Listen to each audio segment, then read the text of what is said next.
Ladies and gentlemen, boys and girls, it's your friend Dom C back with some more draft content. Another mock draft, this time with trades. Coming on after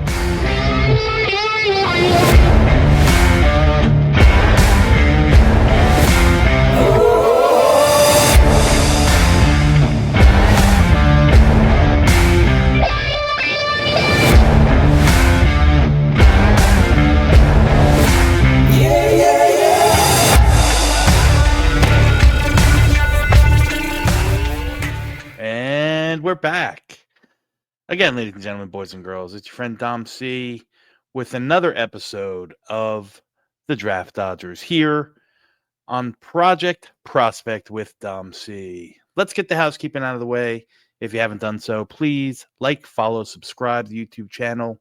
Feel free to leave a comment. Helps the algorithm on YouTube and kicks this content up the ladder and out to more of the masses.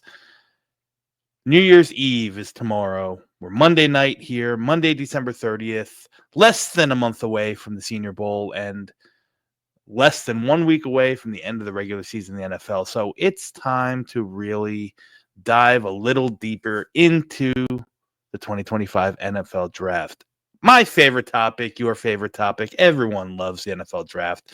Today we're going to hit you up with a little mock draft, if you will. A little different today. We're going to have some trades involved. We're going to get right into it. Try to make this video a little quicker. Again, please, just want to reiterate, if you haven't done so, like, subscribe, hit the bell for notifications, do all that good stuff. It helps me out a bunch. So I would appreciate it.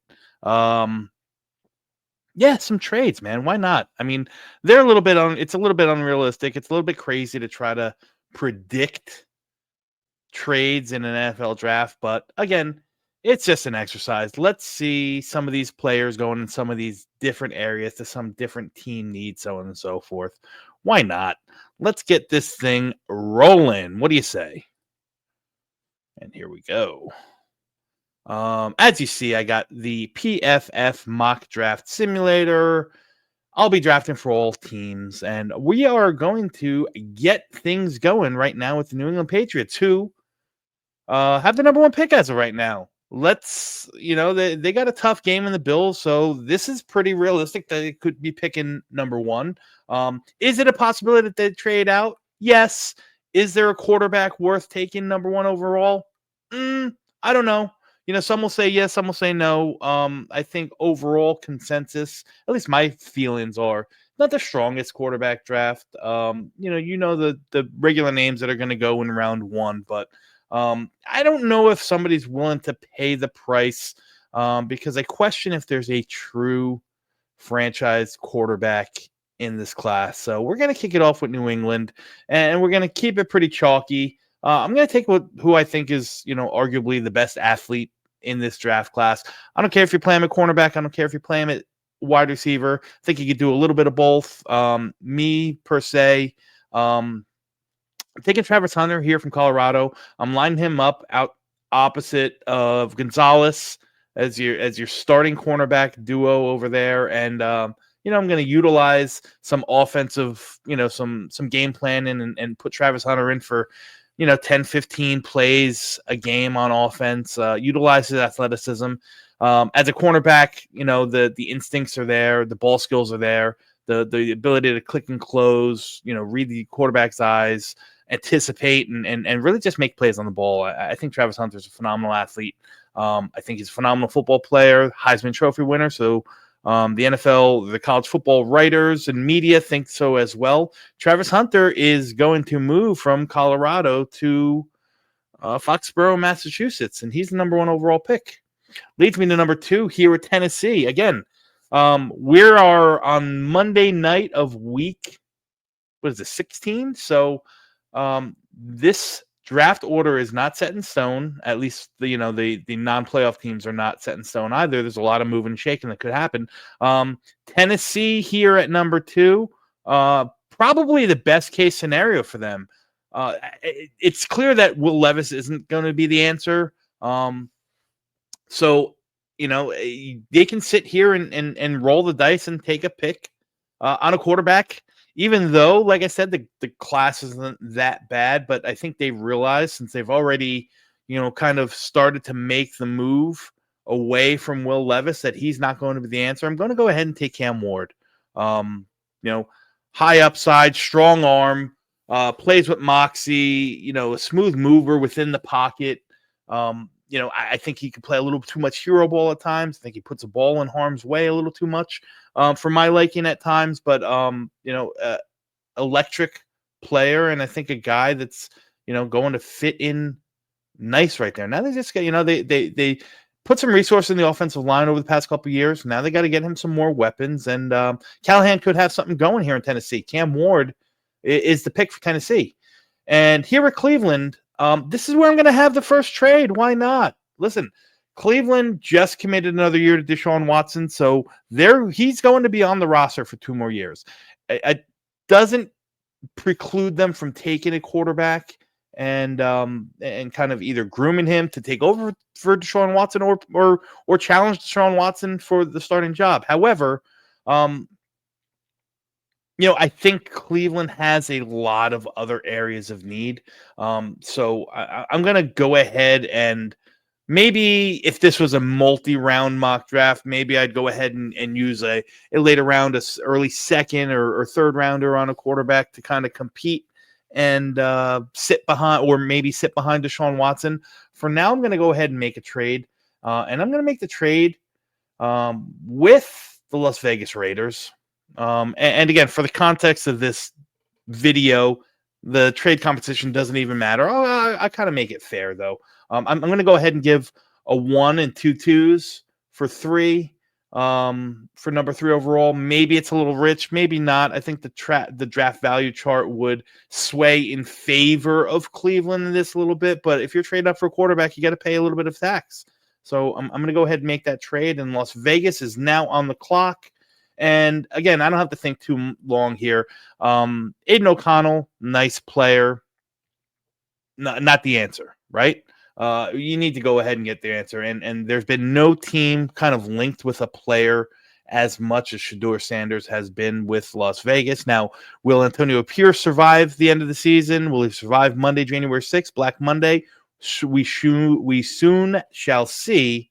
I think regardless, I think Shedeur Sanders is going to be my pick and my play here for the Raiders and just start building that thing with a piece in Shedeur Sanders that I think they can really build around. Again, does not have nearly the high ceiling like Cam Ward has, but I think he has a much higher floor. I love the way he uses the entire field, especially in the middle of the field, throws in NFL-type windows, throws with anticipation. Not the arm strength that Cam Ward has, but definitely a much better processor, pre-snap and post-snap. A real cerebral quarterback. You could tell he's learned a lot from, his mentor, Tom Brady. And I think Shedeur Sanders has a chance to have a good NFL career. So Shedeur Sanders stays on the West Coast and is an Las Vegas Raider.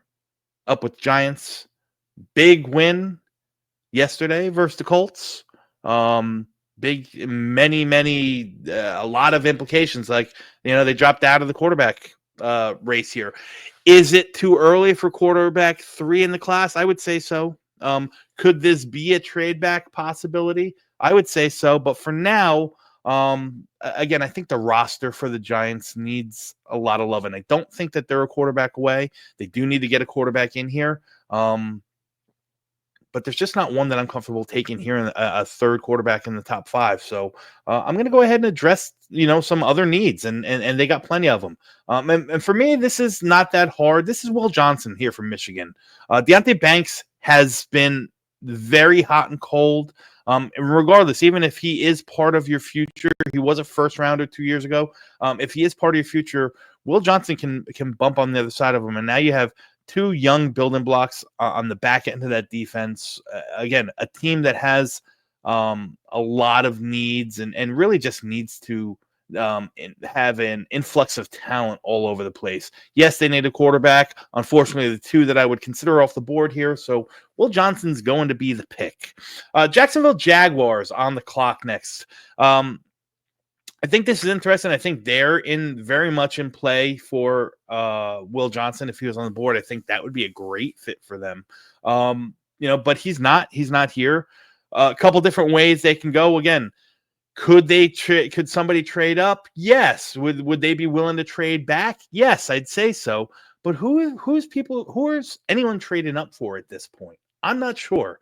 Um, I'm gonna go ahead and I guess I'm gonna stick and pick here, and I'm going to take a piece that I think can be utilized on that defensive side of the ball for whomever the coach is, for whomever they all whoever the head coach leading this. Listen, they got some good edge rushers. Obviously, they just paid a bunch of money to Josh Allen Hines, but they need a little bit of pizzazz inside. They run a very multiple defensive front, some odd, some even stuff. And for me, a guy like Mason Graham would make some sense. You can play him, in your even fronts. You can play him as a penetrating 3-tech tackle. I think that's where he's best suited. But he's done a lot of things at Michigan. He's played from wide 9 all the way up to the 0-tech.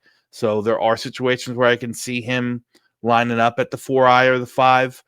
In some odd fronts, and I think that he has the frame to withstand it. He plays with such good leverage, and he's got really, really strong hands. Just a versatile player, big motor, a guy who's never going to quit. For me, I'm going to go ahead and take Mason Graham. I considered an interior offensive lineman to maybe, fill in one of the guard spots there, but for me, the value is just not here. Mason Graham's going to be my pick for Jacksonville. Leads me up to Carolina. Going to be pretty simple here for me. I think it's Abdul Carter all day long. Arguably the best, or arguably one of the best athletes. Going to be one of those RAS score darlings, a hit at the combine in Mobile, because I'm sure his testing numbers are going to be through the roof. And I don't care what you do with him. You can line him up in a 2-point stand, line him up in 2-point stance outside. You can have him roam around the line like a star backer. Very similar to that Micah Parsons role. He can put his hand in the dirt. I think his bend is NFL elite. Needs some help, needs some work in really developing as a pure edge run defender, stealing that edge and so on and so forth. But again, still learning the position, played off ball backer. I like the ideas of using him in some zone blitzes and stuff like that to drop off, since he's familiar with it. And they need pass rush. They need plenty of it in Carolina. So Abdul Carter is going to be the selection for me. And that leaves the Jets up at number 7. My beloved Jets. What a shit show we are, I tell you. And this is another situation. You can go a different, a bevy of different ways.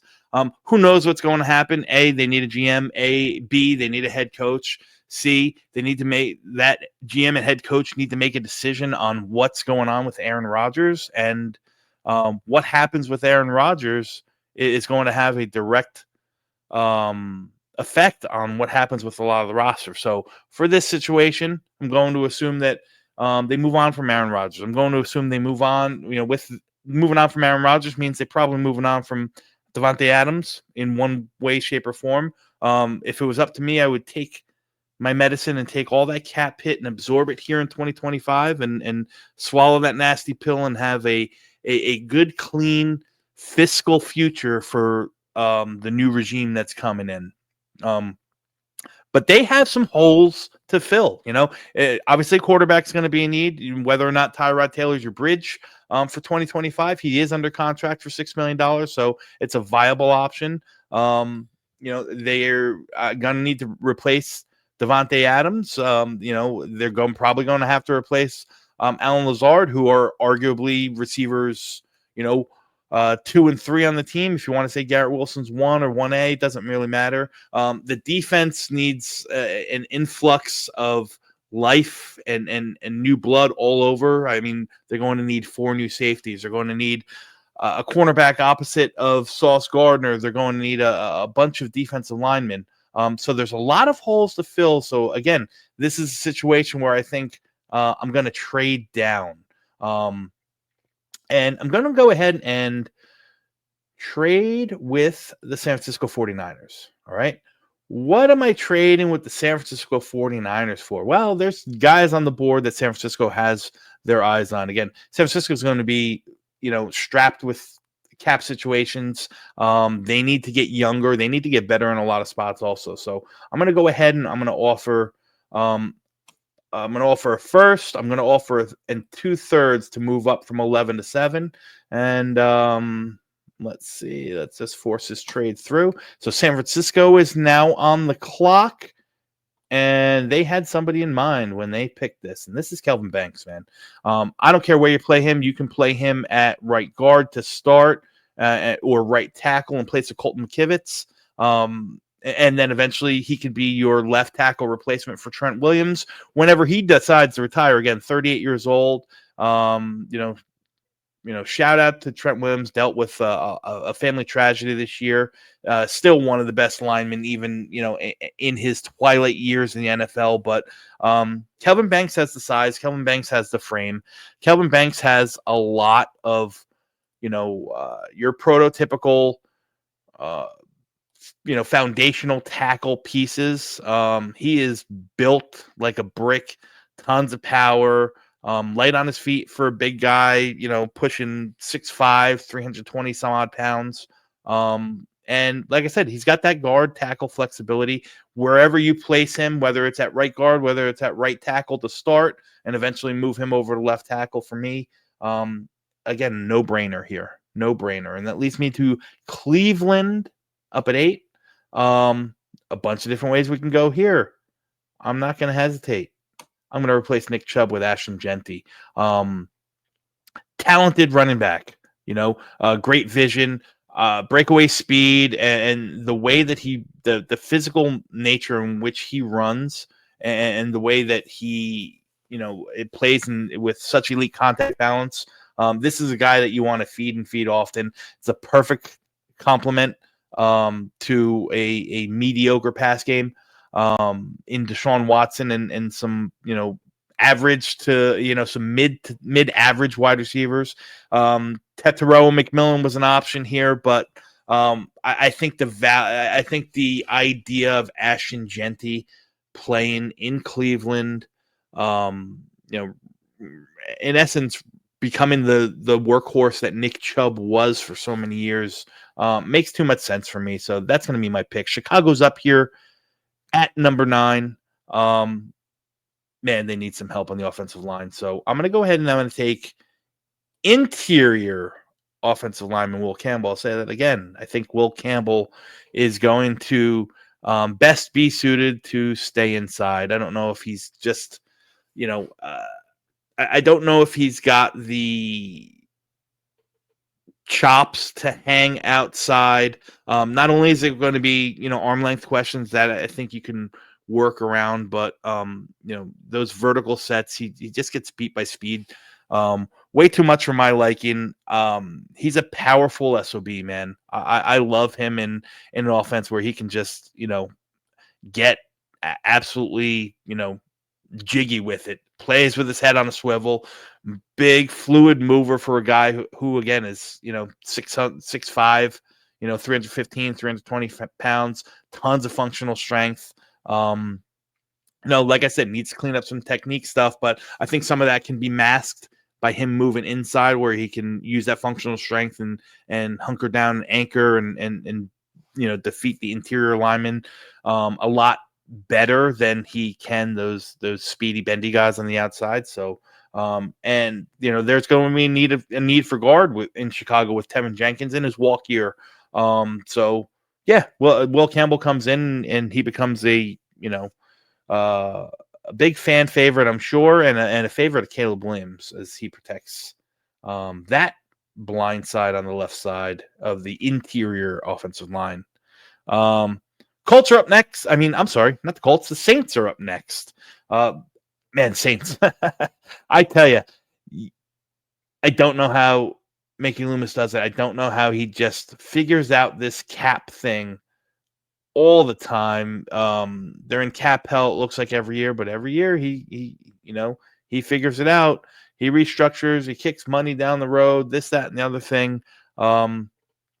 Again, another team, because of the structure and the way that they've run their contracts and their salary cap, they got a lot of older players on contracts that they just can't afford to get rid of. So again, youth is needed, and for me, I'm going to take one of the guys here that I happen to be a lot higher on than most, and I'm going to take Nick Scorton out of Texas A&M at 6'4" and change, 285 pounds. He's a defensive end. He's got a thick build, but man, he's got some quickness to him.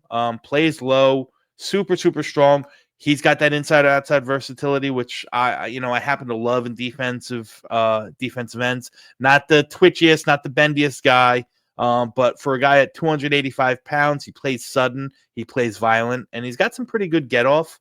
I don't know if he'll ever be a consistent double-digit sack guy, but he's a guy that doesn't have to leave the field, and he's a guy that you can utilize in special packages. Like I said, rushing him from the inside or the outside. So Nick Scorton's going to be the pick here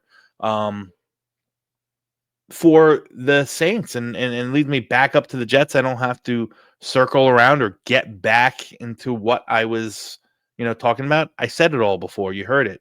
Jets have tons of needs. I considered trading down again here, but I'm not going to. I'm going to go ahead and I'm going to soak up a guy. Maybe some people might think this is a little rich or a little high, but man, he is one of the smoothest athletes, or arguably the best route runner in the class. I know some will say Jalen Royals has that moniker. Some will say Jack Bech, but for me, I think it's Emeka Egbuka. I really like Ibuka's film. I mean, he was arguably the best wide receiver 2 years ago on the team. Last year, he struggled a little bit, battled an injury, but the guy just knows how to get open. He is not the, he won't be the speediest guy. He doesn't flash that straightaway speed like maybe an Isaiah Bond or an Xavier Worthy from last year, so on and so forth. But he's just he's a heady player. He's got rock solid hands. He understands defenses and knows how to find those soft spots in the zone. I think he's got inside and outside versatilities. He's built right, at 6'1", 210 pounds. He can play physical, good hands. He's going to be one of those guys who turns into a quarterback's best friend. A la, again, not necessarily pro comp, but similar to what Amon-Ra St. Brown is. I think he's got that kind of skill set. So for me, I'm going to take Emeka Egbuka here, and I'm going to pair him up with his former college teammate and Garrett Wilson.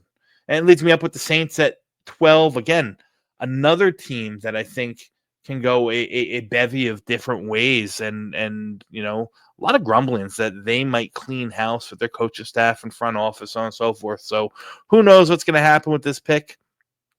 For now, I'm going to go ahead and I'm going to try to support my young developing quarterback who unfortunately took a little bit of a step back maybe this year. I know last year he got hurt, and this year, he struggled at times for sure.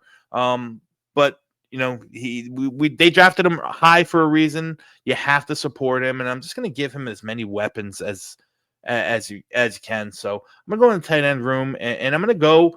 I know Tyler Warren might be everyone's consensus tight end 1, and he happens to be my tight end 1. But if the current regime is intact, they tend to lean towards those athletic freaks, those Rascordons. And I think that's what Colston Loveland from Michigan is gonna be in this tight end class. He's a move tight end. He's only 245 pounds, but and he's, if you're just reading, the scoreboard, or if you're just reading the stats, you're gonna be like, ugh, What was Colston Loveland? Only 600, 4 touchdowns, 600+ yards, so on and so forth. Yeah, that doesn't take into account how bad the Michigan quarterback play and passing game was all year. This guy, Colston Loveland, is a matchup nightmare. It doesn't matter where you put him. You line him up as a big slot. You can line him up as an H-back. You can line him up out wide at times. Huge wingspan, knows how to catch the ball, tracks the ball as good as anyone in this class. Very good route runner, very reminiscent, to that Evan Ingram, Dalton Kincaid, hybrid, big slot / tight end piece. Something that I think will benefit the Indianapolis offense very much so. So Colston Loveland is going to be the pick here. Leads me up with Dallas Cowboys, number 13. There's a bunch of different ways they can go as well. This, to me, believe it or not, I think is another trade down spot. And I'm going to do that. And I'm going to trade down. Ted McMillan's sitting here on the board. I'm going to go ahead and have Cincinnati come up and come get him. And I'm going to offer, I'm going to offer 16 and 80 for 13. And let's see, we're going to force that through.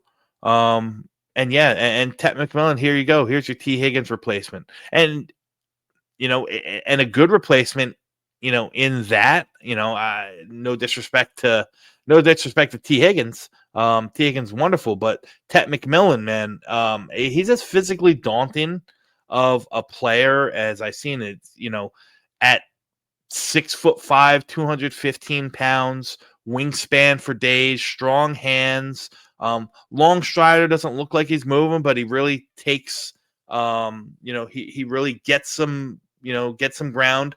It does good for a big guy with the yak, has a good release package. It's really like one of those easy targets for Joe Burrow. We watched this Denver game last week, and you watch that defense, really, really struggle. But for me, again, this team is, it's going to live and die and fall on the sword as far as Joe Burrow and this offense will go. So you need to have some weapons in there to help free up Chase Brown in the backfield, to help free up Ja'Marr Chase on the far side. So you put him and Andre Chevis and Ja'Marr Chase out there, and Chase Brown, and you keep an offensive juggernaut and a top 3 quarterback in the league, and Joe Brady keep functioning like they should. So for me, Ted McMillan's going to be the pick here. That's a no-brainer, and I'm up here with the Cardinals. This could get interesting, right? There's a bunch of different ways they can go. Again, could you find a left tackle to come in and play? Yes. Could you move, or it really depends on where you want to put Paris Johnson. Do you want to have him on the right side? Do you want to have him on the left side? Could that help? Yes. They drafted Trey Benson last year, and they just re-upped they just re-upped the running back. Why I can't think of his name. Somebody help me in the chat. Put it in there. I can't remember. John Connor. Excuse me. Connor? Yeah. They got Michael Wilson. They got Marvin Harrison. Trey McBride had a standout breakthrough year. They need some help on the defense, right? So for me, could it be in the defense backfield? Yes. Is there a guy here? Well, Malachi Starks. I don't know if they're gonna, spend high on another safety now that they've re-upped a bunch of contracts there as well. I'm going to go ahead and take a real movable chess piece in Jalen Walker here from Georgia. Off-ball linebacker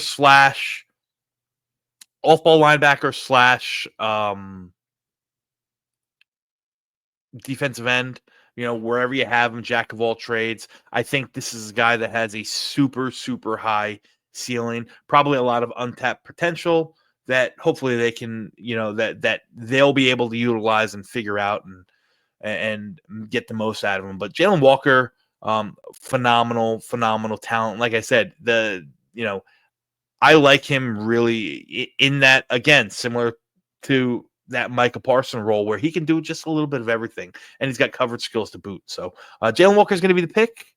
The Dolphins are up for 15. I think they're going to offensive line seems to be the go-to for everyone, but I don't see, if this regime stays intact, they haven't really spent high draft capital on offensive linemen. I think it's, in this up-tempo offense where they want to get the ball to his hand really quick. I don't think it's something that's, I'm not going to say it's not necessary, but, their goal is to be bang, get the ball out in 2 seconds and move. So I'm going to pass on the offensive lineman. I'm going to go ahead and I'm going to replace Javon Holland, who I expect to leave in free agency, with Malachi Starks and not even skip a beat here. Starks is, arguably, not arguably, he basically is the best safety in this class. He's a super, super explosive athlete. He's got that ball hawk. He can play coming downhill. Pretty good tackler as well. So just an all around solid football player. He does kind of get caught sometimes being a little bit too aggressive, but most of the guys that are playmakers and ball hawks, they're going to get beat from time to time. But I think you can transition seamlessly from Javon Holland to Malachi Starks, and that defense won't skip too much of a beat. So for me, that's the way I'm going to move, and that moves me to Dallas, who moved down a little bit so that Ted McMillan can go up and be drafted by the Cincinnati Bengals. So Dallas has a couple needs. Dallas can use some help with, next to CeeDee Lamb. Dallas could really use a running back as well. Ashton Jeanty has been probably the most mocked player in this draft cycle to a team. So is it too early for a second running back? I'm not sure. I would love to see a guy like Omari Hampton get a chance there, running behind that offensive line. But I don't know if this defense, especially the run defense, can, go through another year like they did here. So I'm going to do something that maybe a little bit outside maybe a little bit outside of the norm, if you will. This is where I'm going to take Derek Harmon, defensive tackle, super high riser out of Oregon. He's my number 2 interior lineman off the board, interior defensive lineman in this board. He's got, again, another guy plays with high motor, impressive size. He's, 6'4.5", 315 pounds. He does a great job holding his gap and keeping his assignment. So he plays with, he's a heady player, plays with integrity. He moves very well. They need some help. They need some beef all along that defensive line. He could have went with an edge rusher, could have went with another linebacker, knowing that Demarion Overshown, is going to really struggle to get back for 2025. Maybe he's looking back at 2026. But Derek Harmon's one of those guys that I think is a name that's going to just, the arrow is pointing upwards to him in this draft class. So I'm going to go ahead and soak him up for Dallas and pop him in there and maybe help secure one part of the defense that needs a lot of help, if I do say so. Falcons are up 17. Michael Penix looked good last night. I was impressed. That throw, I can't get that tying touchdown throw to Kyle Pitts out of my head, man. Just perfect ball location. Good on Mike. I'm happy to see it. The defense is, lacking explosiveness, or lacking that athlete. They need that edge rusher to really get at, just get at it. And it's going to be, for me, James Pierce.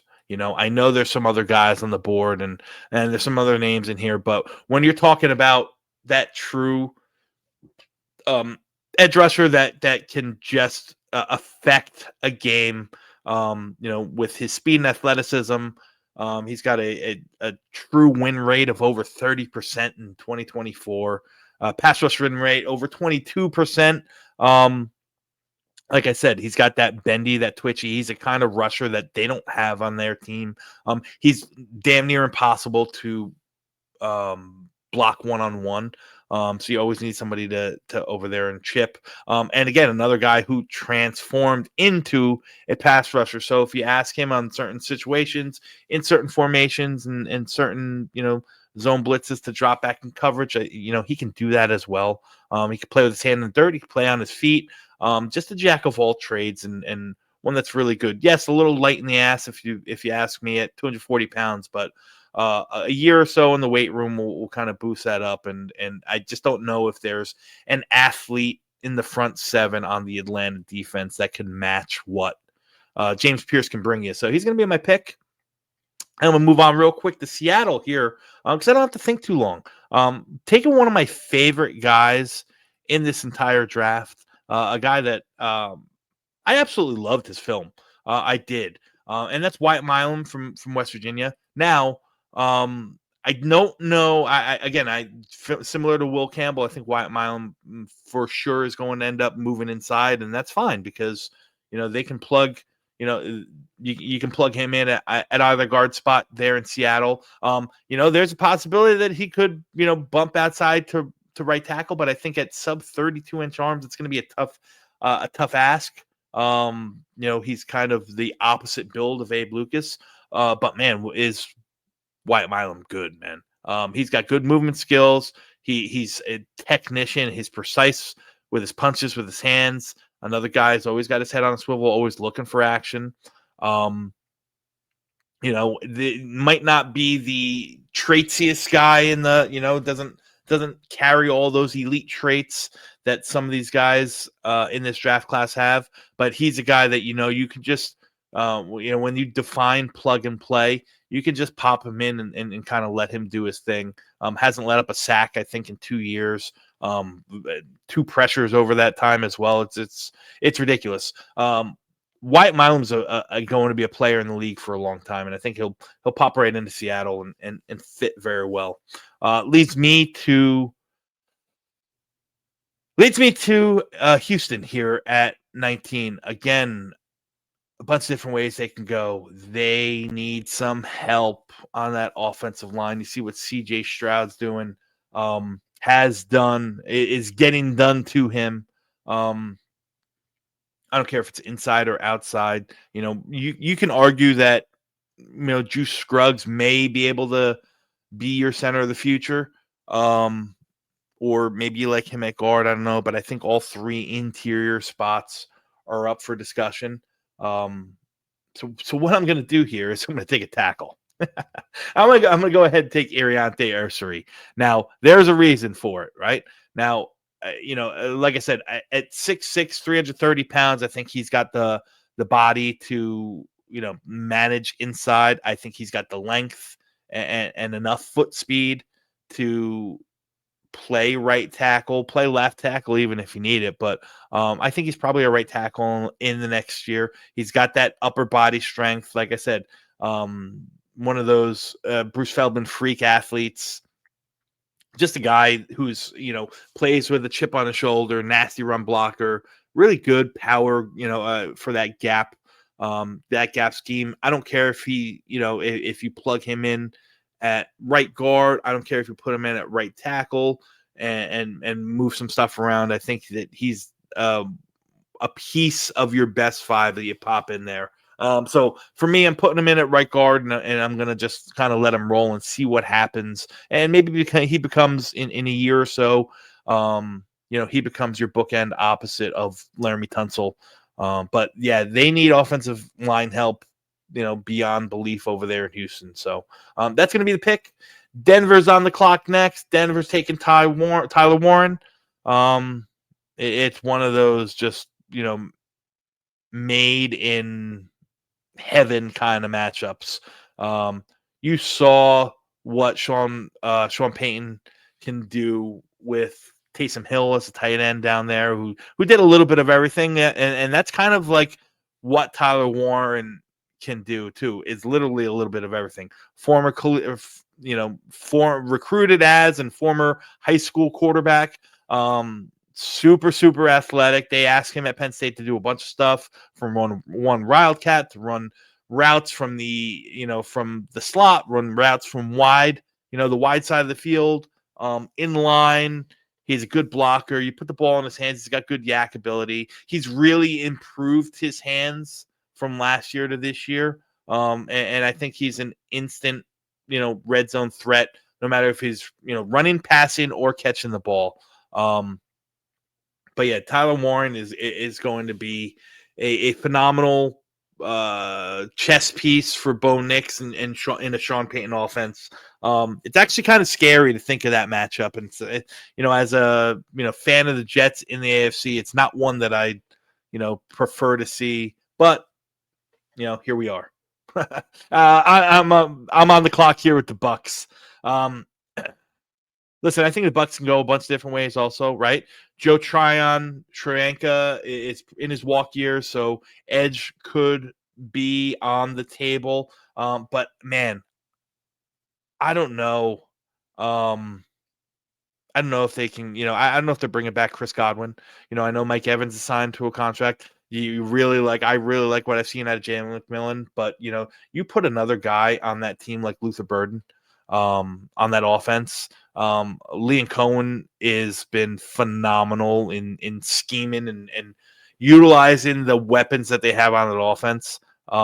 We talked about true game-changing ability. That's what Luther Burden offers.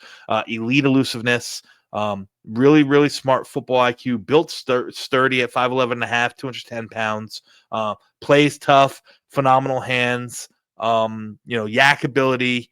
I don't care if it's inside or outside. I think he's probably going to, because of his smaller stature and height, probably be bumped inside. But, the king of the vertical, the king of the slot fade, Luther Burden the third out of Missouri, struggled this year statistically.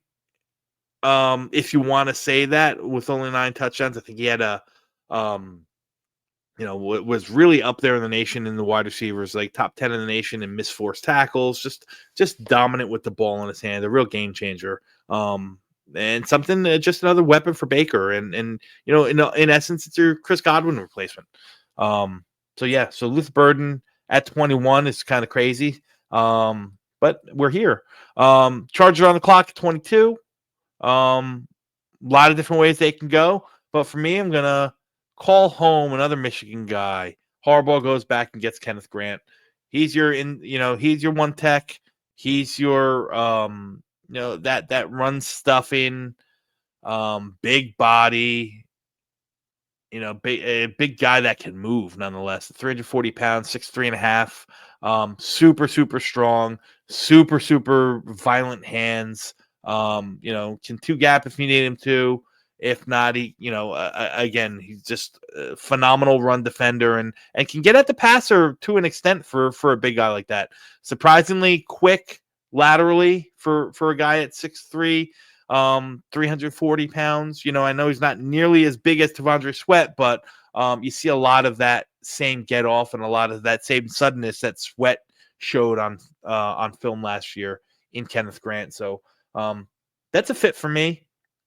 The Raiders are up. The Rams are up here. Couple different ways they can go, I think. They really need some help on that defensive back. They could use another tackle as well. And that's the way I think I'm going to go.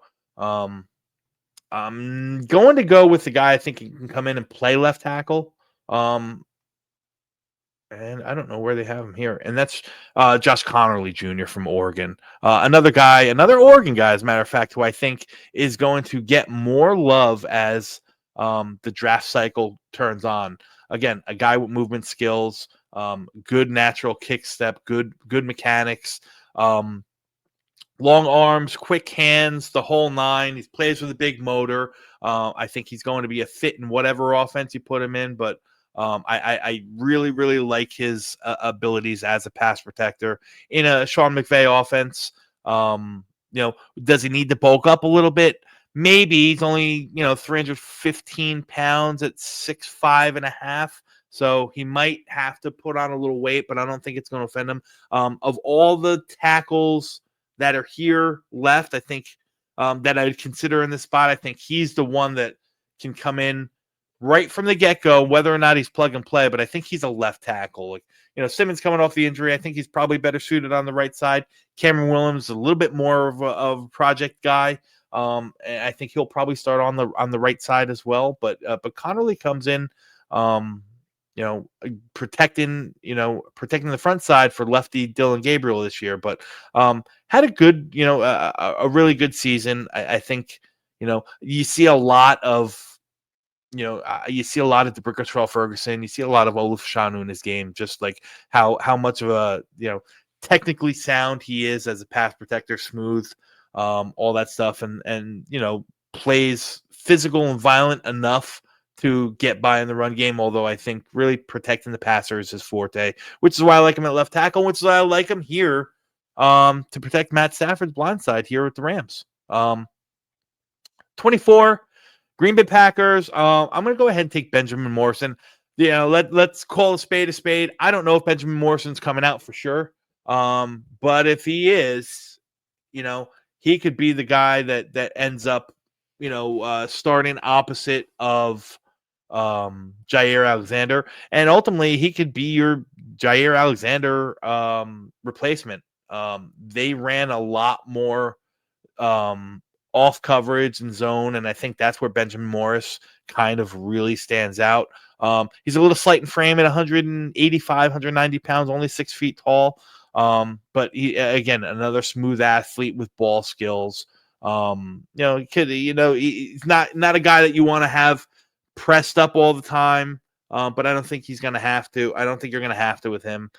He gets it. He understands how to play defense. Again, the medicals I have to check out with him because he's coming off of a pretty major hip injury that made him miss the whole year, and he hasn't declared yet, so he could go back. But for this exercise, he's going to be a pick here.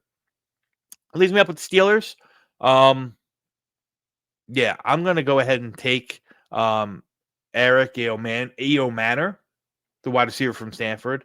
Io Manor. I said Eo Manor. Right? I meant Io Manor. Right? Another guy who can come in and play right away at a position of absolute need. The Pittsburgh Steelers need to get somebody on the field that can really take some of the pressure off whoever the quarterback's going to be, some of the pressure off George Pickens. And Io Manor, I think, coming back 2022, had some injuries, had an ACL, came back. He's strong as an ox. He plays explosive. I love his route running as well. I think he's a guy that would complement George Pickens very well. George Pickens can be your X, and you can have Io Manor as your Z, moving all over the place. He's got a good release package, so press isn't going to be an issue. Sturdy build at 6'2", 210, strong hands, good wingspan, everything that you like. Maybe a little rich, but again, this is kind of blending talent and need here. And so Io Manor is going to be the pick. Washington's up on the clock. Washington's going to take an edge rusher. Washington's going to take Mykel Williams. Maybe shouldn't be on the board at this level. He's got that great build. He's got that explosiveness. I think at 6'5", 265, he could play with, he could play 3 downs with his hand in the dirt. Stays low, wins the leverage battle. He's violent. Like I said, he uses that. Uses those violent hands with his rush, sets up, counters very well. Stout at the point of attack. He's got the ability to grab on and latch on and hold on to ball carriers as they come, as he's setting the edge. Plays through, can stack and shed those blockers, get through double teams. Still a little bit of finesse needed to tighten up his pass rush bag. a lot of speed to power and a lot of bull rush, and and some of the hand fighting is gonna come up, as he matures a little bit. Again, still young, only 21 years old. Probably a guy that hasn't even come close to reaching his ceiling. So Mykel Williams, to the Washington Commanders, great fit, perfect. Leads me here to Baltimore at 27. Again, a bunch of different ways they can go as well, right? Is King Henry going to play forever? I think they got him for one more year. You need to figure out what's going on in that offensive line. I know they settled on Roger Rosengarten last year in the end of round 2 to shore up the right side.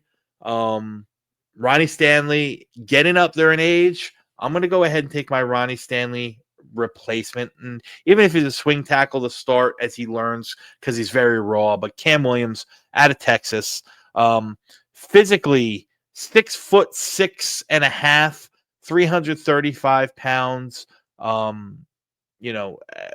I said, could he play left tackle? Yes. Would I want him to plug in at left tackle right away?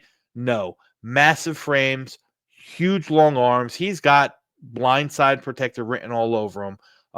Phenomenal power, phenomenal grip strength. Once he latches, it's over. And for a big guy, again, really quick feet. The only downside with Cam Williams is the fact that I think he's only got 9 starts under his belt. So he's going to be raw. He's going to be someone that needs some time to develop, and a team like Baltimore can do that. They got their tackles in there. They can kind of let him sit and learn and learn from Ronnie Stanley and become the pipeline tackle of the future. And then you got 2 young guys in Rosengarten and Williams where they're protecting for your $50 million quarterback, Lamar Jackson. To me, it's a no-brainer. I love the fit. I love the pick. The player is not a guy I'm going to plug and start, but he's definitely a guy that I want on my roster developing behind some veteran talent over there in Baltimore. Philly's on the clock. Yeah, Philly, you never know. You never know where they're going to go or what they can do. All right, but the one thing that you do know is Mekhi Becton's not under contract next year. I'm assuming they're going to try to bring him back. Kudos to the big guy. He moved inside to right guard and he had a hell of a season. And Lane Johnson is old as hell. So this is where I'm going to have Josh Simmons come off the board. He could be your Lane Johnson replacement. He could even, if Lane Johnson's back next year and you don't bring Mekhi back, you can move him inside to right guard for a year before you bounce him outside. No brainer. Again, he's a guy that I think you have to make sure is healthy coming back. He had a knee injury that he missed the whole season, but again, he offers that nastiness as a tackle or a guard coming down. He's a nasty. He just displaces defensive linemen on his down blocks. Very smart. Excelled on both the left and the right side at both of the colleges he played at, because he did transfer into Ohio State. You got to have to clean some stuff up. Some technique stuff with his hands can get a little wide. Had a little too many penalties last year, but that's all stuff that maybe under the tutelage of arguably the best offensive line coach in the game right now that they'll be able to clean up. Josh Simmons to Philly is going to be the pick. Next up here, Buffalo Bills. Bunch of different ways they can go as well. I'm gonna stick inside with them. And I'm gonna take Walter Nolan. Another big guy. Some more depth on that interior of the offensive line, right? Phenomenal run block or phenomenal run defender, well built frame, super powerful. Again, another guy that plays with those strong and violent hand.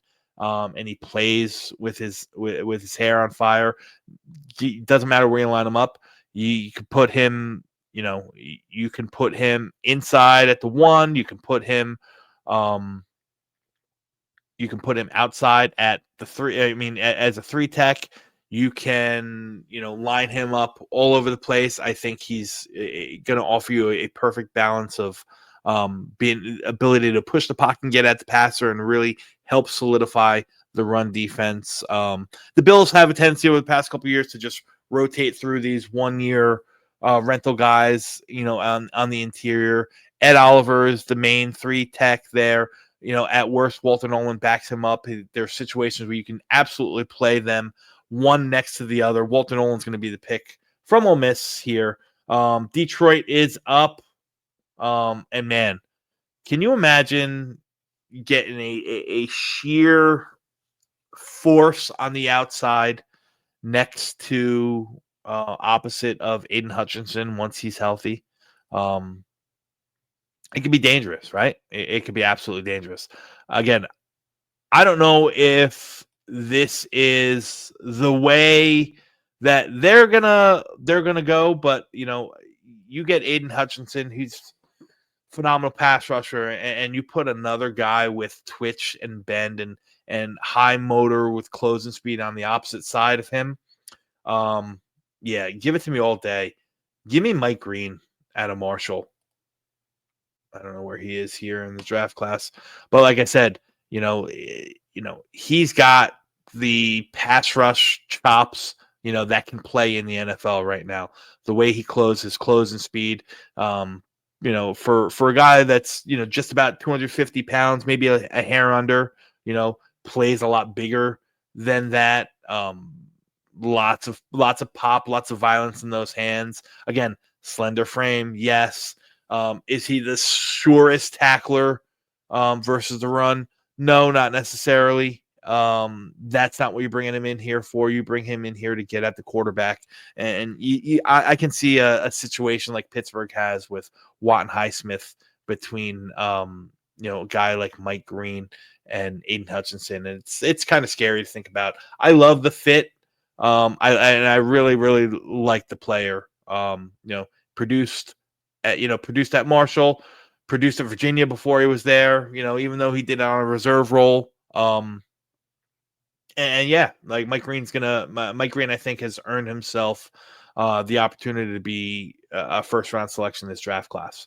I'm up next with Minnesota Vikings. They got a lot of holes that they have to fill on the back end of their defense with the expiring contracts.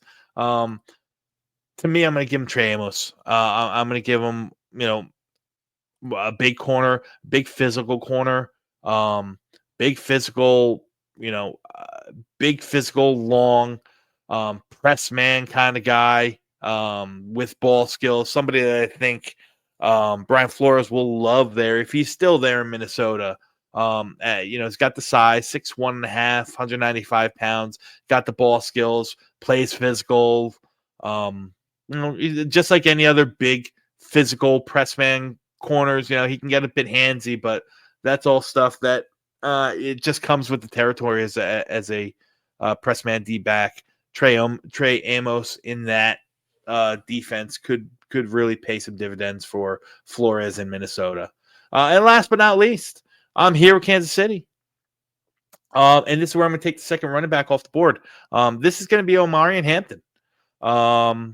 Let me just stop sharing that screen. I don't need to stop sharing that screen.